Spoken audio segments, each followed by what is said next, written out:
Hi there, I'm Doireann Mc Dermott and thank you for tuning in to Dúchascopy TV.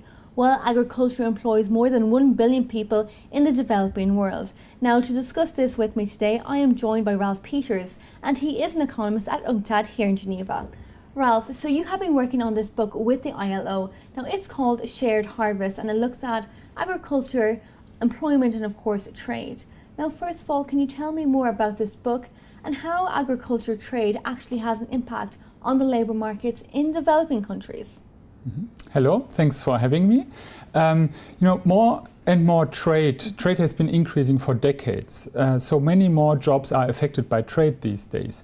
And that has been an issue in the political debate and also in the public. And a lot of work has been done in the area of manufacturing. So we have heard this fears that companies are relocating jobs abroad and jobs are lost, or in developing countries they hope to gain jobs. Not that much has been done in the area of agriculture, and so we thought we would work on something in agriculture. So the book grew out of an idea and a project in the ILO, which is called Assessing and Addressing the Effects of Trade on Employment, and an ILO and UNCTAD cooperation. It has been financed by the European Commission. And we cooperated also with many other researchers in countries. We have 7 country studies, Benin, Bangladesh, for example, Indonesia, Guatemala, Africa. And we also cooperated with other international organizations, Economic Commission for Africa, as well as the Food and Agricultural Organization.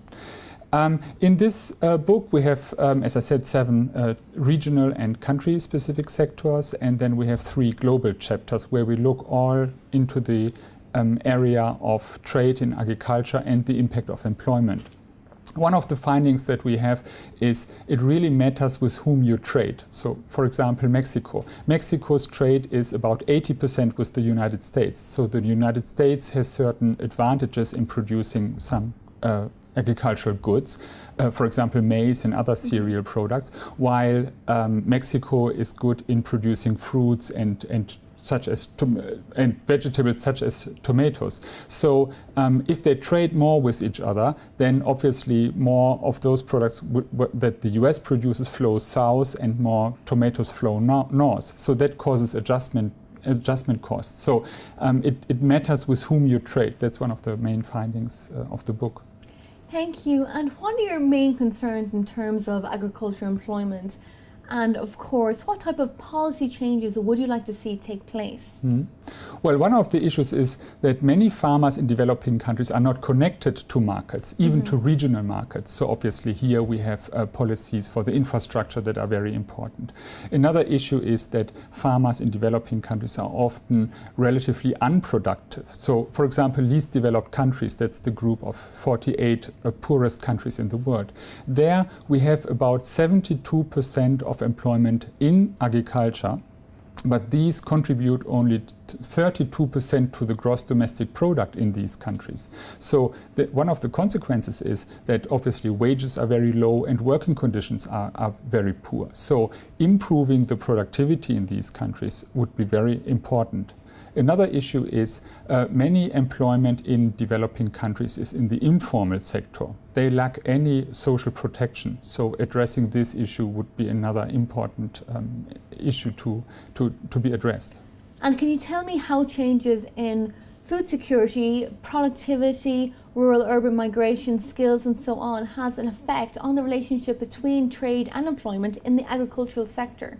Yes, this is something we looked into in the book, and the relationship is quite complex. Let's take productivity, for example. If the productivity in one country increases, that means that prices may decrease and demand may increase. So that's good for the demand and for the production of that agricultural good. So more employment may be required. On the other hand, if productivity increases, you need less inputs to produce the same amount of output. So there is an opposing effect meaning that you may need less employment. Therefore, open markets are quite important for developing countries, because if they manage to increase their productivity, they may be able to produce more for world markets, so that employment would not decrease to the same extent as if it would decrease if the markets would be closed. Another example is skills. Employees in the agricultural sector often have lower skill levels or other skill levels that are required if countries have a structural change. So, for example, if countries liberalize and develop further, more labor would usually move into manufacturing and services sector, while there is less employment in the agricultural sector. But if these people that are employed in the agricultural sector have not the right skills that are demanded in the other sectors, that causes adjustment problems in these countries. So obviously here also there is an important area of skill development, which is quite important in developing countries. Thanks, Ralf. And before I let you go, is there anything else you think is worth mentioning? Perhaps I would like to emphasize that the agricultural sector is a very unequal sector. Mm-hmm. So we have in developed countries and in some bigger developing countries a very competitive agricultural sector. On the other hand, we have in smaller developing countries farmers that are quite unproductive and not so competitive with these industrial type production in the other countries. So obviously if we trade more, it will always be to a certain extent unfair or not at the same level. Mm-hmm. So on the other hand, we see that trade liberalization is a great advantage. Some countries are better in producing oranges, other countries are better in producing meat or butter, for example. So trade obviously has advantages. So that means trade liberalization has to be balanced to address both of these concerns. And what we find in the book is that unilateral changes may reduce employment in these countries, while multilateral trade liberalization would probably increase the overall amount of jobs in the agricultural sector, because jobs would probably shift from the north to the south, and since in the south the production is more labor intensive than in the north, so probably there would be positive employment effects from multilateral trade liberalization.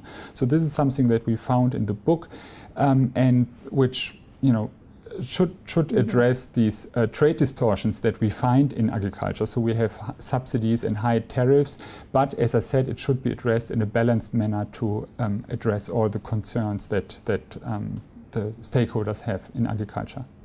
Thank you very much for coming in today. Thank you very much for having me. Well, viewers, I hope you enjoyed this interesting look at agriculture, trade and employment. And do come back to the Dúchascopy website for more interesting interviews. But for now, goodbye.